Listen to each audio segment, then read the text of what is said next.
मिरांश, तुमने सारे table book करा लिए? मैंने कहा था ना तुम्हारे लिए एक सरप्राइज है। किस बात का सरप्राइज? ना तो आज मेरा बर्थडे और ना ही हमारी एनिवर्सरी है। सेलिब्रेशन ओकेजन देखकर नहीं, मौका देखकर करना चाहिए। आई नो प्रीत, हमारे मैरिज में काफी प्रॉब्लम्स आई हैं।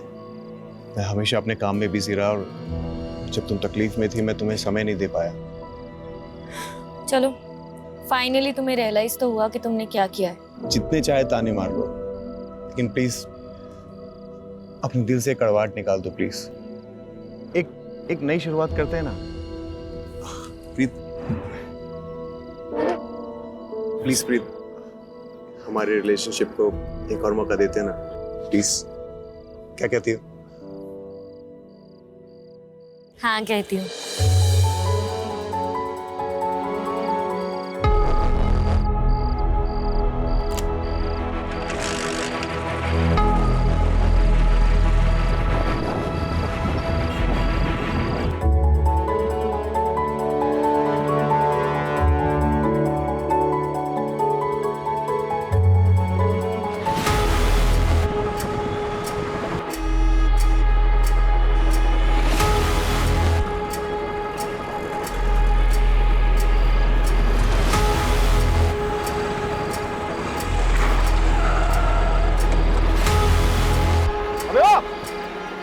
गाड़ी क्यों रोकी? हाँ?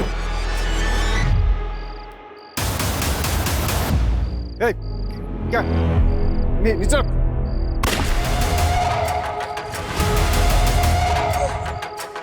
मिरांश!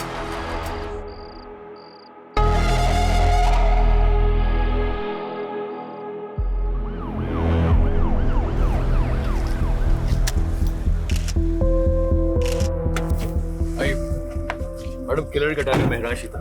युवा रिपब्लिक पार्टी का लीडर, उसकी वाइफ प्रीत भी उसके साथ में थी। ओके। और किलर ने सिर्फ महराज को ही मारा। बॉडी को मैंने पास के अस्पताल में भेज दिया है। और उसकी वाइफ काफी सदमे में। उसका कहना है कि वो किलर को देख नहीं पाई। मैडम, 3 बुलेट शेल्स मिली है। महराज भाटी काफी पॉपुलर पॉलिटिशियन था। ये केस हमारी रात की नींद उड़ाने वाला है। प्रीत को थोड़ा टाइम देते हैं, फिर उनसे बात करते हैं और किलर की डिटेल्स लेते हैं।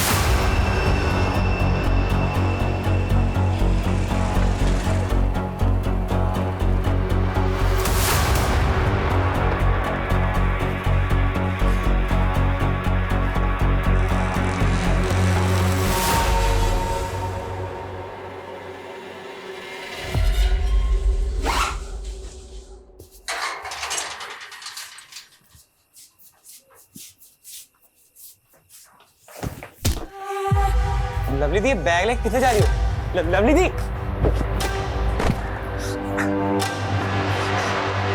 पापा जी, लवली दी भाग रही है, छेती आओ। लवली रुक जाओ, लवली जैसे भाग, अभी ज्यादा दूर नहीं गई होगी। चल।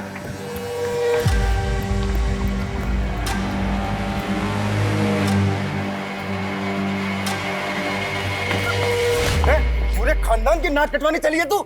जस्सी, ये चली से। पापा मैंने चाट दो। चुप बेशरम, दोबारा ऐसी हरकत की ना तो तेरी जान ले लूंगा, समझी तू? चल चल। ये लीजिए। प्रीत जी, अपने आप को संभालिए। गोली चलाने वाले की शक्ल तो देखी होगी ना आपने? उसने हेलमेट पहना हुआ था। बाइक का नंबर? कुछ नहीं देख पाई मैं, कुछ नहीं देख पाई।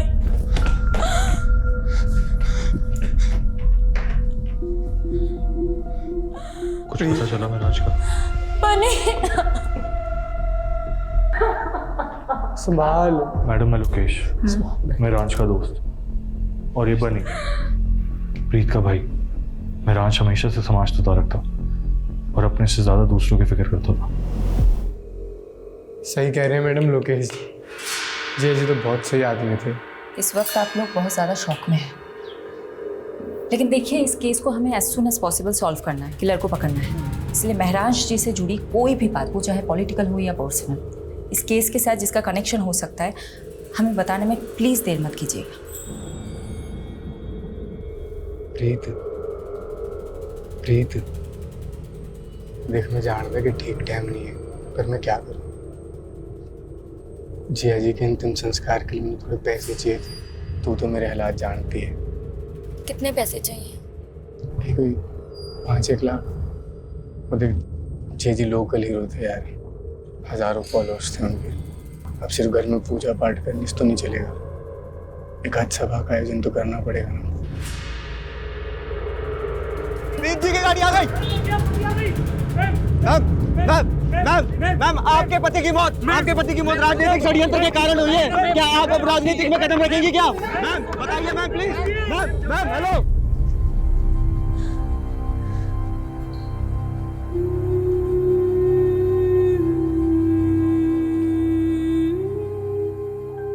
पानी पी, वो पी ले।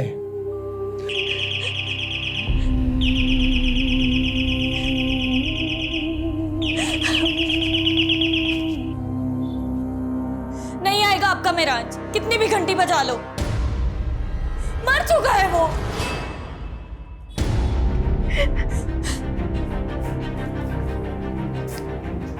नहीं।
हाँ जर्सी। ओ पापा जी, दरवाजा खोलिए, लगता है बाहर से लॉक कर दिया किसी ने।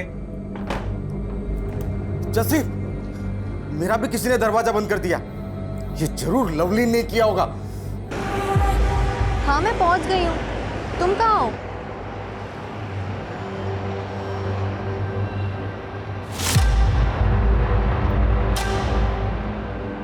इतना टाइम क्यों लगाया?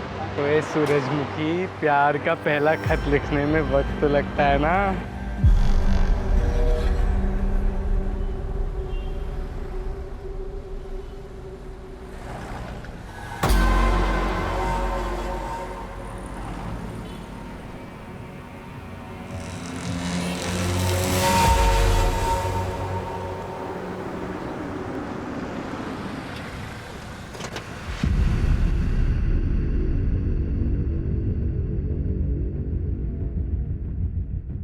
शेफाली जी, अब राजनीति में नीति रह ही कहाँ गई है। बस सबको राज करना है और सत्ता पाने के लिए कोई कुछ भी कर सकता है। त्रिपाठी जी, कोई कौन हो सकता है, कुछ बता सकते हैं आप? देखिए, हमारी पार्टी अगले चुनाव में राजेंद्र के खिलाफ महरांस को चुनाव में खड़ा करने वाली थी। आप तो जानते ही हैं, पूरे शहर में राजेंद्र से ज़्यादा महरांस का बोलबाला था। यूथ पर पकड़ थी उसकी, सोशल मीडिया पर लाखों फॉलोवर थे। अब महरांस तो रहा नहीं, तो फायदा राजेंद्र को ही हुआ। हमने मारा महरांश को, सबूत है क्या? 7 साल पहले इसी तरह नागेश्वर राव का मर्डर हुआ था। वो भी आपके खिलाफ इलेक्शन में खड़ा होने वाला था, तब भी आपका ही नाम उछला था।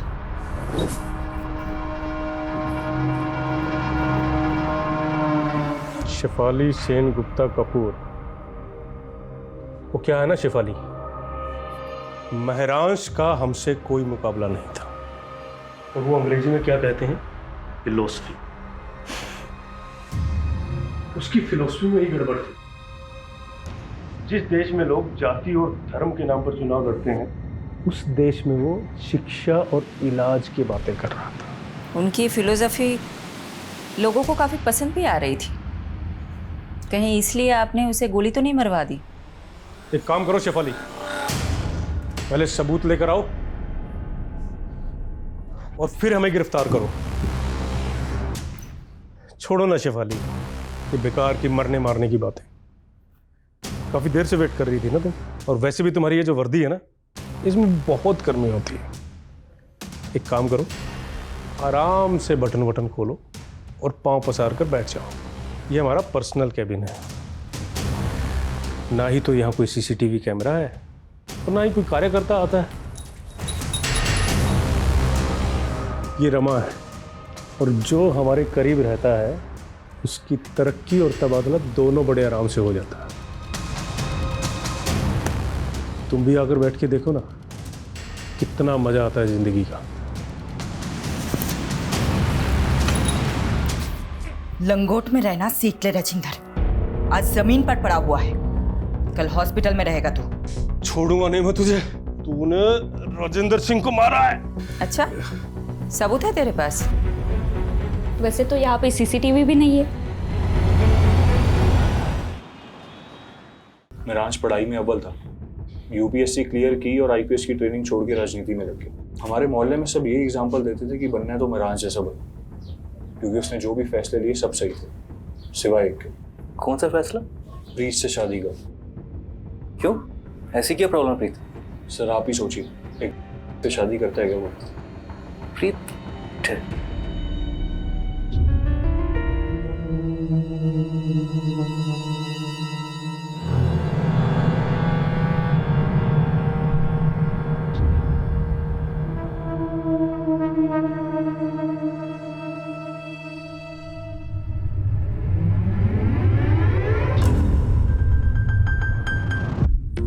राज, क्या कर रहे हो? आज कोई समाज सेवा नहीं, आज पत्नी की सेवा।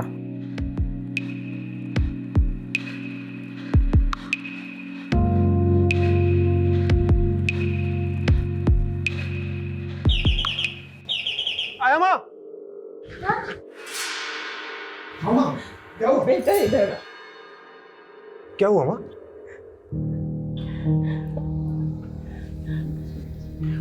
कोई बात नहीं माँ, आराम से। एक सेकंड, आप आराम से बैठिए, मैं चादर बदल देता हूँ।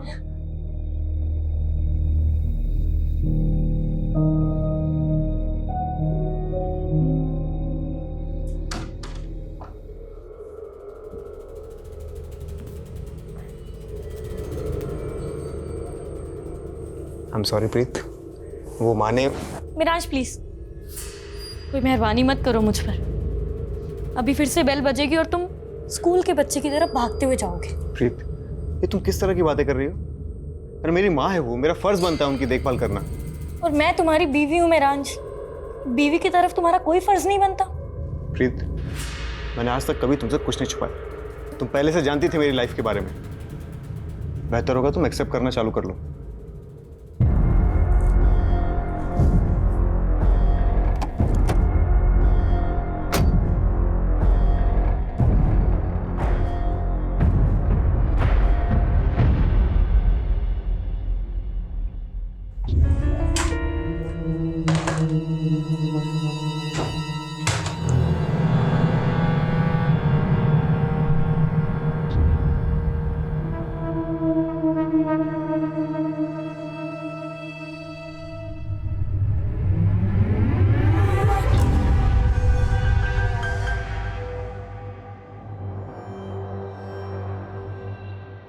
बनी हमने शादी तो कर ली है, पर आगे क्या? तूने यार मेरे लिए अपना घर छोड़ता, मैं तुझे थोड़ी कुछ होने दूंगा।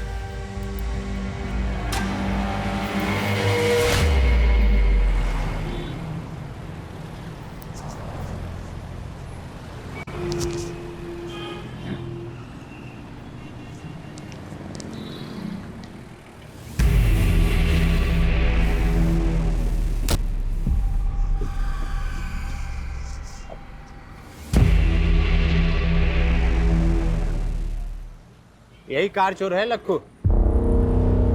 निकल। चल कॉलर छोड़, चोर नहीं हूँ, गाड़ी मेरी है। चाबी खो गई थी इसलिए से खोल रहा था। अरे कहाँ लेके जा रहे हो? चल बताता हूँ। चल तेरी गाड़ी लेके आगा यार। मैडम, फॉरेंसिक ने मेहरांश के फोन और लैपटॉप से डाटा रिट्रीव कर लिया है, इसमें कॉपी है। ओके। हाँ, एक बंदा हाथ लगा, कार चोर। कार चोर? प्रीत से तार जुड़े इस कार चोर के। चलो। क्या मैडम, एसी लगवाना चाहिए ना इंटरोगेशन रूम में। अब बोलो तो एक first class AC second hand में दिलवाओ। लखू तो एयर कंडीशन की नहीं, अपनी कंडीशन की फिक्र कर। मटर का चार्ज लगाया तेरे पे, वो भी एक नामी नेता का। बुरा फंसने वाला है तू। टिंगल कर रहे हो ना मैडम, सब समझता हूँ मैं। ना होल पट्टी दे के डराने का फॉर्मूला ना पुराना हो गया। फूल नहीं देते हम, सीधा कूट देते हैं। अरे मैडम, मैंने ऐसा कौन सा गुनाह कर दिया कि आप लोग मुझे मटर के चार्ज में फंसा रहे हो? नाटक बंद कर, इसे देख और अच्छे से बता, जानता है इसे? यादव का कहना है तुम्हारा चक्कर महराज की बीवी प्रीत के साथ है।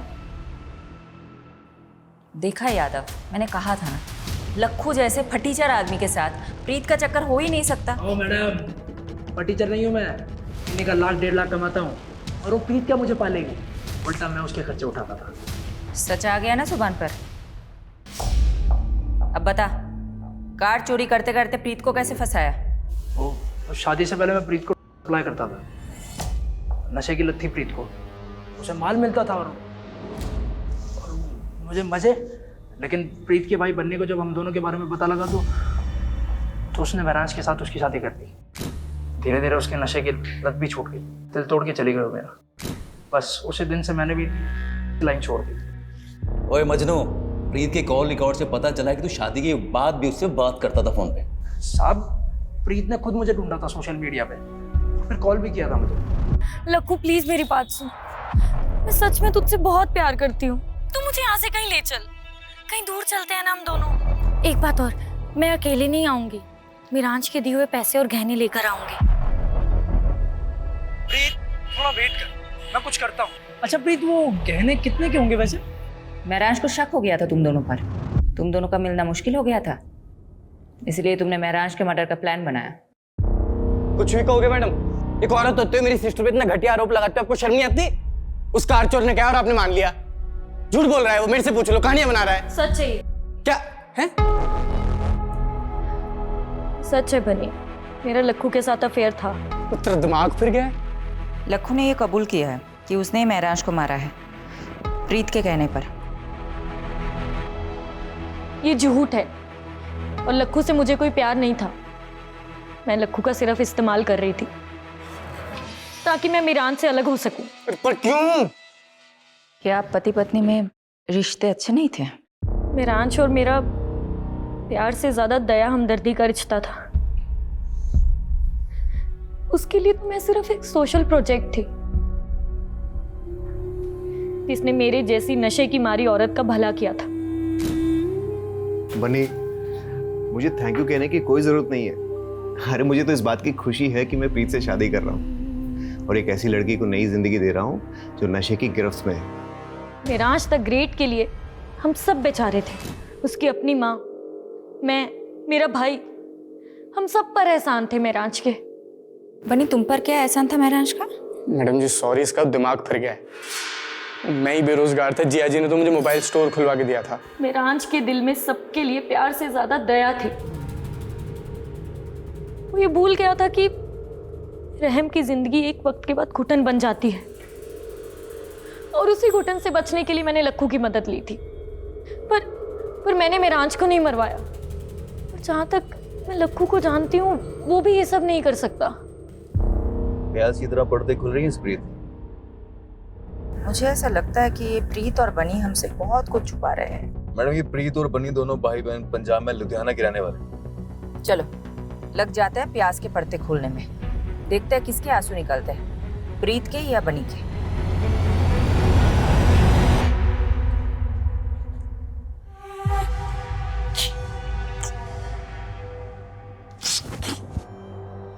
मिल गई मेरे लिए फुर्सत?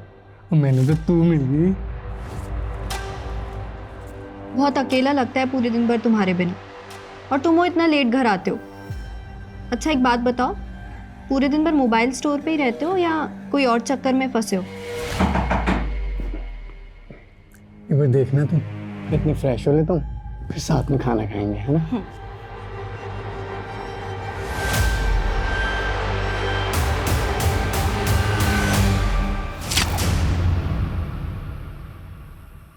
अभी भी महराज पार्टी के केस में उलझे हो। कोई सस्पेक्ट नहीं मिला? सस्पेक्ट्स है, सबके पास मोटिव भी है, लेकिन इतना रायता फैल चुका है ना, I am losing my objectivity. कोई दिशा नहीं मिल रही केस में। आई थिंक महराज को आइडिया हो गया होगा कि उसकी जान को खतरा है। कैसे? शिफाली, जो लोग पब्लिक और पॉलिटिशियंस के बीच में घिरे रहते हैं ना, उनका इंट्यूशन बहुत स्ट्रांग हो जाता है। वो अपने आसपास के खतरे को सूंघ लेते हैं। अगर महराज भाटी को भनक थी कि उनकी जान को खतरा हो सकता है, तो वो प्रिकॉशनरी स्टेप्स तो लिए होंगे ना? बिल्कुल। आमीन, अगर मैं महराज भाटी की जगह होता तो उस शख्स के खिलाफ सबसे पहले सबूत इकट्ठे कर रहा होता जिससे मुझे सबसे ज्यादा खतरा हो। मेक सेंस, लेकिन अगर बस good night and good luck to both of अस।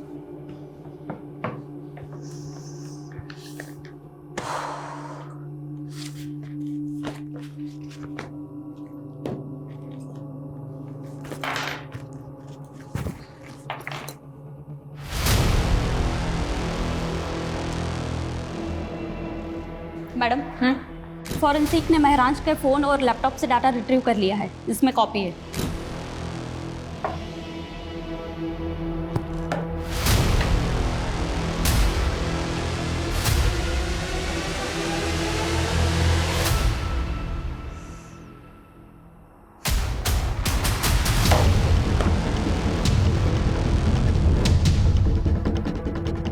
पारुल, मैंने तुम्हें एक एड्रेस भेजा है। कल सुबह 9 बजे मुझे इसी एड्रेस पे मिलना, 9 AM शार्प।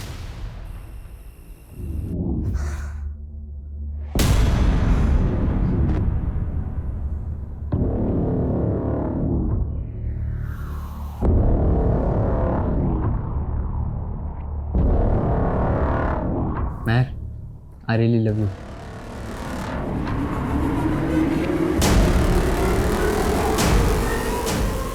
एक मिनट, एक किस के 500 लूंगी और 2 किस के 800। क्या बात है यार, तेरा तो पूरा मेन्यू कार्ड रेडी है। और अगर तू 1000 देगा तो फिर मैं अपना टॉप भी निकाल दूंगी, और अगर 3000 तो फिर ये सारे कपड़े। हाँ,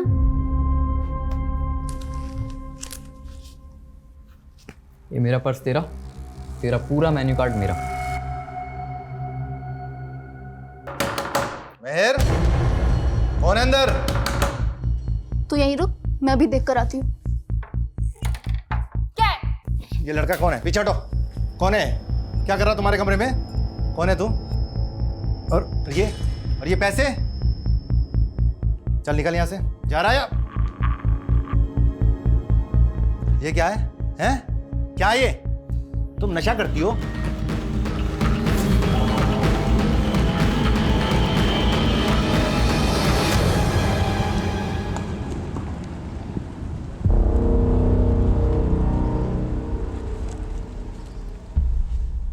चार साल पहले आपकी बिल्डिंग के कंस्ट्रक्शन के दौरान एक इमारत गिर गई थी, 7 मजदूर मारे गए थे। तब महराज भाटी ने आपके खिलाफ PIL फाइल की थी और हाई कोर्ट ने फैसला सुनाया था आपके खिलाफ। मजदूरों के परिवारों को कॉम्पेंसेशन के तौर पे पैसे और प्लॉट देना पड़ा था। काका, अब यही होगा आपका ठिकाना और यही बनेगा आपका अपना घर। मैडम, वो है ना, कोर्ट के काम मेरे वकील देखते हैं, मैं नहीं देखता हूँ। तो महराज को धमकी भी आपके वकील ने ही दी थी क्या? महराज भाटी, अपने काम से काम रखने का क्या लेगा तो तू भी क्या याद रखेगा? मैं ही बोलता हूँ, माताजी के नाम पर गुड़गांव में एक आलीशान पेंट हाउस और 50 लाख कैश, और अगर इससे भी तेरा पेट नहीं भरा तो तेरे पेट में कूलियां भरवा दूंगा। मुझसे तोलमोल करना आपके बस की बात नहीं मिस्टर दीपक झुंझुनवाला। बेहतर होगा कि आप उन गरीबों को मुआवजा दे दीजिए। ये आवाज आपकी है ना मिस्टर झुंझुनवाला? अब ये मत बोलिएगा कि किसी ने आपकी आवाज की नकल की है।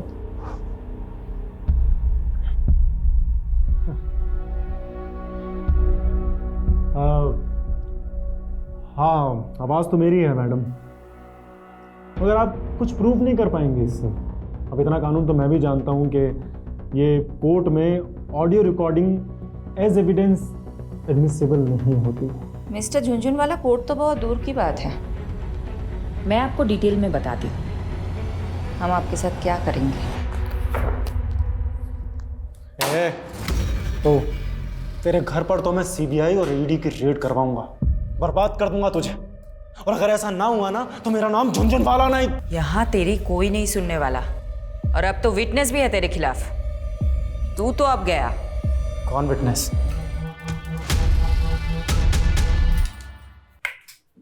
तुम अंधेरे में क्यों बैठे हो? महर ने फिर बदतमीजी की क्या? तुम इग्नोर करो, अभी बच्ची है वो। रंजीता 16 साल की हो गई है महर, और अभी तक मुझे अपना बाप मानने के लिए तैयार नहीं है। मुझे लगता है वो हमारा लिव इन में रहना एक्सेप्ट नहीं करेगी, इसलिए हमें शादी कर लेनी चाहिए। प्लीज समर, महर को अपने मतलब के यूज करना बंद करो। हम दोनों साथ में हैं क्योंकि हम दोनों को एक दूसरे की जरूरत है। अच्छा, एक काम आया है, वो करना है, काफी बड़ा घर है, कल डिटेल में बात करते हैं।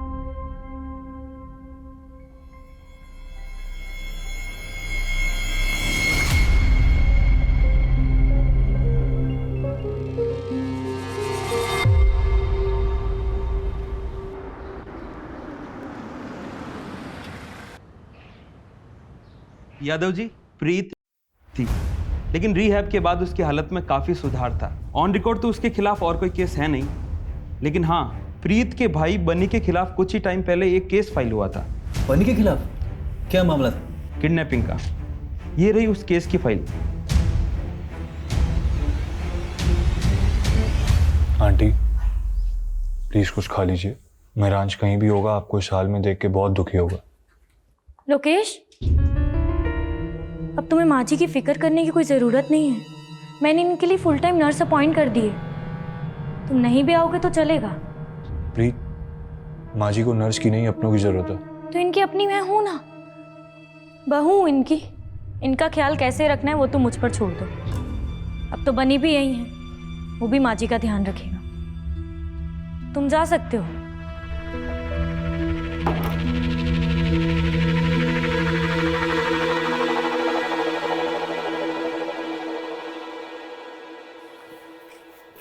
एक साल पहले लवलीन और बनी लुधियाना से भागकर दिल्ली आ गई, क्योंकि दिल्ली तो ऑब्वियस चॉइस होगी ना बनी के लिए। सोचा होगा कि दिल्ली में सेफ रहेंगे, और महरांज का तो काफी नाम भी था। राइट। लेकिन ऐसा हुआ नहीं। 6 महीने तो अच्छे से गुजरे, और फिर एक दिन अचानक लवलीन का भाई उसे घर आया और चाकू से वार करके उसकी हत्या कर दी। सीसीटीवी में भी दिखा था उसका भाई।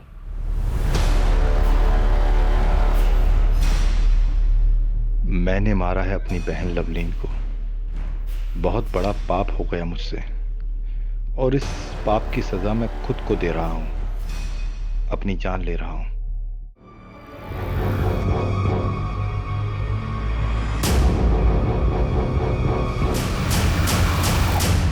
लेकिन इसका महरांज के मर्डर से क्या कनेक्शन हो सकता है? सही कहा।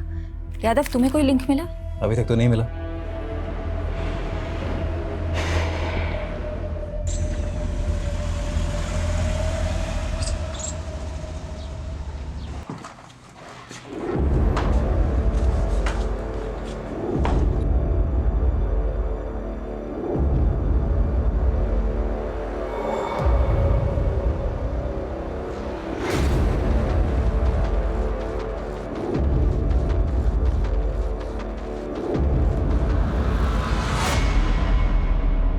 किससे मीटिंग चल रही थी? कैबिन से बाहर जाता तो कोई दिखा नहीं हमें। पीछे के दरवाजे से भेज दिया। जरूर कोई महिला रही होगी। कौन थी? राजेंद्र जी, आपकी इन्हीं हरकतों की वजह से आपकी पार्टी ने आपको टिकट नहीं दिया। टिकट से क्या होता है? महरांज को भी टिकट देने वाले थे ना आप लोग। क्या हुआ? ऊपर का टिकट पहले कट गया उसको। देखिए, आज जो प्रस्ताव लेकर आए हैं उसमें आपका ही फायदा है। महरांज के अलावा आपकी पार्टी के पास कोई ऐसा उम्मीदवार नहीं है जो आपको चुनाव जितवा सके। ये काम हम कर सकते हैं। अगर आपकी पार्टी हमें टिकट देती है तो जीत पक्का। थोड़ा वक्त दीजिए, सोच कर बताते हैं। सोच लो, जितना दिमाग नोचना है नोच लो। हमने भी काफी कुछ सोच रखा है। सूरज जी, गाड़ी यहीं रोक दीजिए, मैं यहीं से वॉक करके चली जाऊंगी। सोलंकी जी, आप भी घर चले जाइए, लेट हो गया। ठीक है मैम।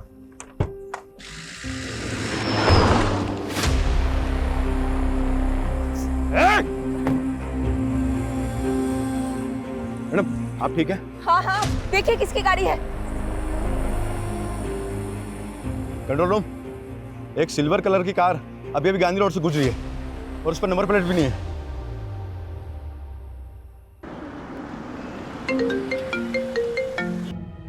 तुम और वीडियो कॉल, क्या हो गया? तुम ठीक हो? कहाँ चोट आई है, दिखाओ मुझे। अच्छा, तो तुम्हें पता चल गया? मेरे भी सोर्सेज हैं, लेकिन बात मत बदलो तुम। उस गाड़ी का कुछ पता चला? पता नहीं चला, लेकिन चल जाएगा। राजेंद्र का क्रिमिनल रिकॉर्ड है। पॉलिटिक्स में आने से पहले हफ्ता वसूली करता था। पूरे चांसेस है कि ये हमला उसी ने करवाया होगा। शक राजेंद्र पे भी है और दीपक झुंझुनवाला पे भी। दीपक झुंझुनवाला ने तो मुझे खुलेआम धमकी दी है। मेरे कुलीग ने बताया कि झुंझुनवाले की लीगल टीम ने एक एंटीसिपेटरी बेल ले रखी है। सुनो ना, पारुल का फोन आ रहा है, मैं तुम्हें बाद में कॉल करती हूँ। Okay, bye bye. हाँ पारुल, बोलो। Madam ji, Winsure private limited में महराज का एक्सीडेंटल इंश्योरेंस पॉलिसी था। मैंने मैनेजर को बोल दिया है कि फाइल निकलवाए और यादव सर को भी अपडेट कर दिया है, वो वहाँ पहुँच रहे। यस मैम, महराज भाटी का एक्सीडेंटल इंश्योरेंस था हमारी कंपनी में और करीब 6 महीने पहले उन्होंने एक एक्सीडेंटल क्लेम किया भी था, लेकिन हमने उसे रिजेक्ट कर दिया। किस बेसिस पर रिजेक्ट किया था? मैम, वो एक्सीडेंट था ही नहीं, महराज भाटी पर हमला हुआ था, वो भी जानलेवा। पता चला आप जख्मी हुए तो मिलने चले आए। क्लेम आया है एक्सीडेंटल इंश्योरेंस का। क्लेम? पर मैंने तो कोई क्लेम नहीं किया। तो प्रीत जी ने किया है। वो एक्चुअली मैंने सोचा हॉस्पिटल के एक्सपेंसेस कवर हो जाएंगे ना, बस इसीलिए हमने वो रिजेक्ट कर दिया। ये कंपनी की पॉलिसी के खिलाफ है ना। यानी इसका मतलब महराज पे पहले भी हमला हुआ था। अजीब बात तो ये है, प्रीत, लोकेश या बनी ने हमें ये बात नहीं बताई। हो सकता है इन तीनों में से भी कोई शामिल हो। अब हम अपने तरीके से पता लगाते हैं। इंश्योरेंस क्लेम फाइल से उस डेट का पता करो और महराज का फोन उस डेट के आसपास किन किन लोकेशन में एक्टिव था उसका पता लगाओ।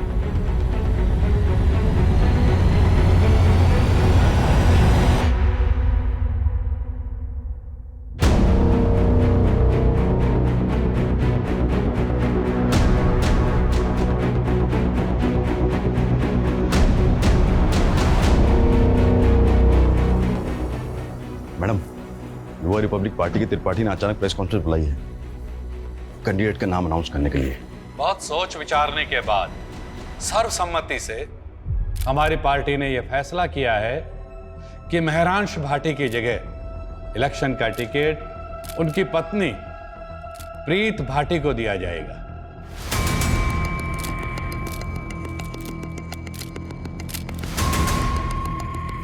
मैं त्रिपाठी जी और पार्टी के सभी वरिष्ठ सदस्यों को आभार प्रकट करती हूँ। मेरे पति महराज, उनकी ख्वाहिश थी इस शहर के लोगों की सेवा करना।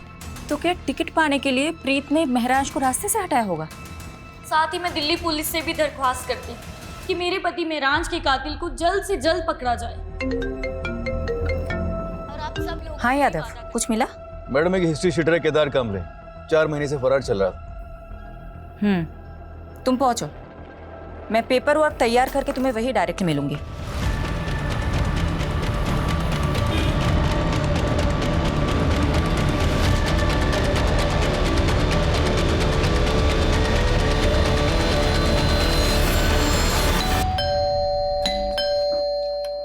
अरे ऐसे कैसे है हमारे पास? बेहतर होगा आप चुप रहे। सोलंकी, पूरा घर छान मारो। पारुल, मैडम पर चेक करो।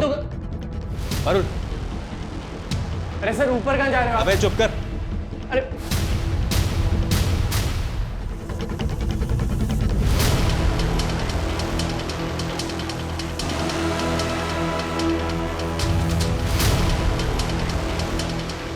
मैडम, नशे का गोदाम भरा या तो? नार्कोटिक टीम को इन्फॉर्म करो। यादव, सब कुछ सील कर दो। ओके, तुम हमारे साथ चलो, तुम्हारे साथ बहुत सारी बातें करनी है। और इलेक्शन लड़ने का जो विचार है ना तुम्हारे मन में, वो भूल जाओ, क्योंकि ये खबर मीडिया तक जरूर पहुंचेगी। मैंने महराज को नहीं मारा है, लेकिन केदार से मैं थी। एक्चुअली उस दिन लक्कू के पास जब माल नहीं था तो उसने मुझे केदार का कांटेक्ट दिया, तो मैं उससे खरीदने मेरठ गई थी। और महराज को ये बात पता चल गई थी, राइट? महराज को एक्चुअली शक होने लगा था कि शायद मैं फिर से लेने लग गई हूँ, इसलिए वो मेरा पीछा करता था।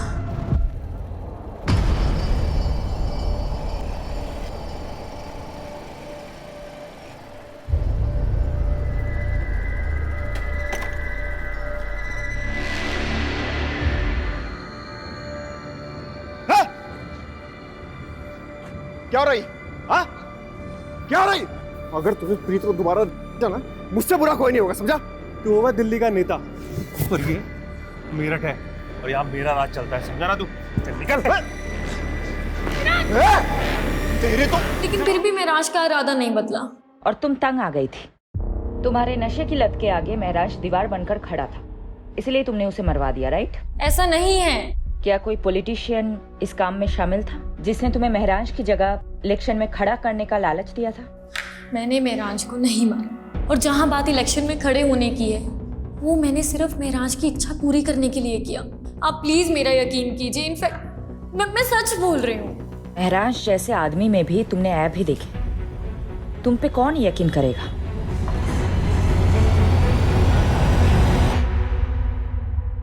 प्रीत, लखू, राजेंद्र, दीपक झुंझुनवाला, केदार और बनी, ये सब सस्पेक्ट्स के तौर पे हमारे सामने आए, लेकिन किसी के खिलाफ हमारे पास कोई कॉन्क्रीट सबूत ही नहीं है। मैडम, इन सब से हमने अपने तरीके से पूछताछ की, लेकिन अभी तक कुछ भी हाथ नहीं लगा। महराज के पिछले 2 साल के कॉल रिकॉर्ड्स भी चेक किए, लेकिन उससे भी कोई लीड नहीं मिला। सिचुएशन हमारे लिए बहुत फ्रस्ट्रेटिंग है। मैं पर्सनली बहुत गिल्ट फील करती हूँ कि मैं एक विक्टिम को इंसाफ नहीं दिला पा रही। एक माँ से उनका बेटा छीन गया, लेकिन हम कुछ कर ही नहीं पा रहे।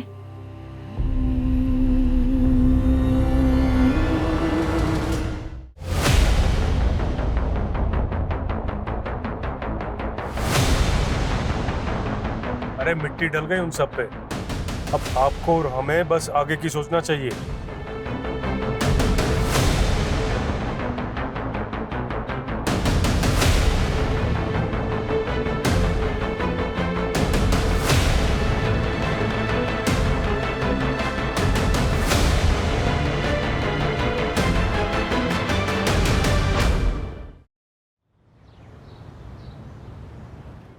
ये तो हमारी बेटी की बदकिस्मती है जो इतनी छोटी सी उम्र में विधवा हो। वैसे भी अकेले जिंदगी काटना बहुत ही मुश्किल काम है। वैसे भी हमारी बेटी अभी तो यंग है, इसीलिए हमने इसकी दूसरी शादी का विचार किया, और हम बहुत खुशकिस्मत हैं जो हमें इतना अच्छा लड़का मिला। मेरे भाई की भी पहली पत्नी शादी के 2 साल बाद ही गुजर गई, लेकिन मैं चाहती थी कि मेरे भाई का दोबारा घर बसे, इसलिए आज मैं बहुत खुश हूँ, और मेरी बेटी मेहर भी, कि मेरे भाई को इतनी अच्छी लड़की मिली। क्यों समर, सही कहा ना? इस बात पर एक ग्रुप सेल्फी तो बनती है। आ जाओ सब।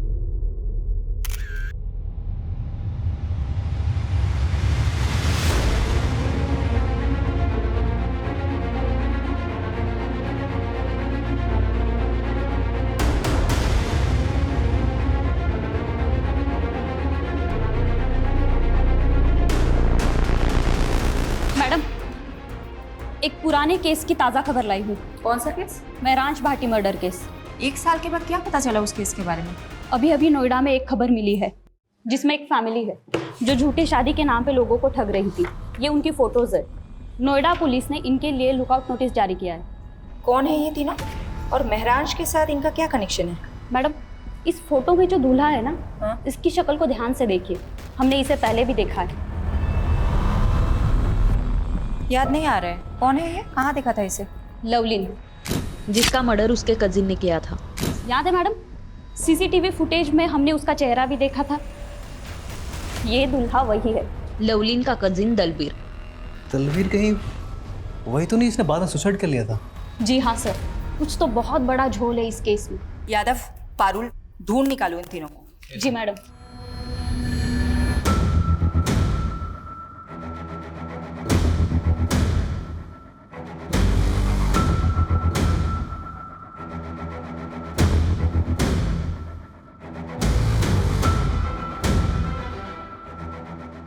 मैडम, उस औरत के बारे में पता चल गया। रंजीता नाम है उसका। कुछ साल पहले प्रोस्टिट्यूशन के धंधे में थी, लेकिन अब A क्लास की एस्कॉर्ट होगी, और अब लोगों को ठगने का काम भी शुरू कर दिया उसने। चारा डाल दो। ओके। 5000 दूंगा, लेकिन जगह एकदम सेफ होनी चाहिए। उसकी फिक्र मत करो। कैसी जगह जाना है, होटल या? अरे नहीं नहीं, होटल नहीं, ऐसी जगह जहाँ पुलिस का लफड़ा ना हो। समझ गई। चलो, मैं जानती हूँ ऐसी एक सेफ जगह।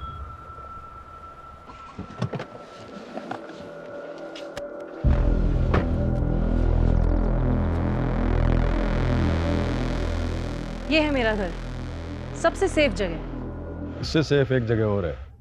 कौन सी? जेल।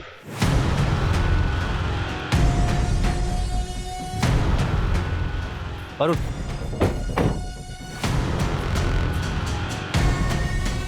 सोलंकी, पूरा घर छान मारो, कहीं ना कहीं तो मिलेगा। ओह, तो यहाँ छुप के बैठा है तू? चल। मेरा असली नाम दलबीर है। लवलीन मेरे चाचा बलजीत की बेटी थी, जस्सी की सगी बहन। जब लवलीन बन्नी के साथ भाग गई तो मेरे चाचा टूट गए थे। मुझसे उनकी हालत ये देखी नहीं गई। क्या तुम्हारे चाचा ने तुमसे ऐसा करने को कहा था? कहा नहीं था, लेकिन मैं उनके जज्बात समझता था, इसीलिए मैंने लवलीन को मार दिया और एक सुसाइड का नाटक किया ताकि आप लोगों से बच सकूं और एक नई जिंदगी शुरू कर सकूं। तुमने अपनी जगह जिस आदमी की लाश रखी थी वो कौन था? पता नहीं, कोई शराबी था, कदकाठी से मुझसे मिलता था। उसको अपने कपड़े पहनाए और ट्रक के आगे धक्का दे दिया। क्या तुम्हारे इस प्लान में बलजीत और जस्सी भी शामिल थे? इसलिए बलजीत ने तुम्हारी लाश की झूठी शिनाख्त की? नहीं, उनको कुछ नहीं पता था। कपड़े और कदकाठी देखकर वो भी धोखा खा गए थे, और ऊपर से सुसाइड नोट भी तो था। महराज को तुमने क्यों मारा? जी लवलीन ने घर से भागने की कोशिश की पर पकड़ी गई। समझ ही नहीं आ रहा क्या करें। पूरे खानदान की नाक कटवानी चली है तू। तुम दोनों बालिग हो और तुम दोनों को अपनी जिंदगी अपने हिसाब से जीने का पूरा हक है। अगर तुम्हें मुझसे कोई सपोर्ट चाहिए दिल्ली में तो मैं पूरा सपोर्ट करूंगा, और जहां तक रही बात शादी और घर की तो मैं देख लूंगा।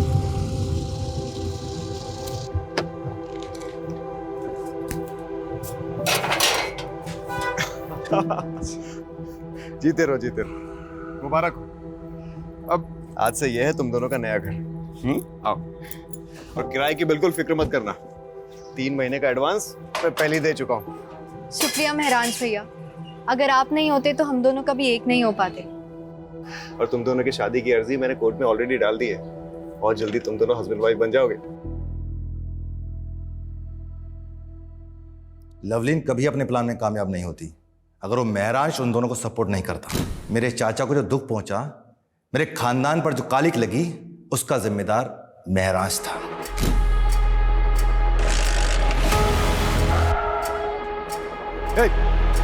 गुस्सा भी आता है और तरस भी आता है तुम्हारी ऐसी पिछड़ी सोच पर। क्या गलत किया था तुम्हारी बहन ने? वो बालिग थी, उसे हक था अपनी मर्जी के लड़के के साथ शादी करने का। तुम होते कौन हो किसी की जिंदगी के फैसला करने वाले? और जिस चाचा के नाम पर तुमने ये जुर्म किया है ना, वो भी आज तुम पर शर्मिंदा होंगे।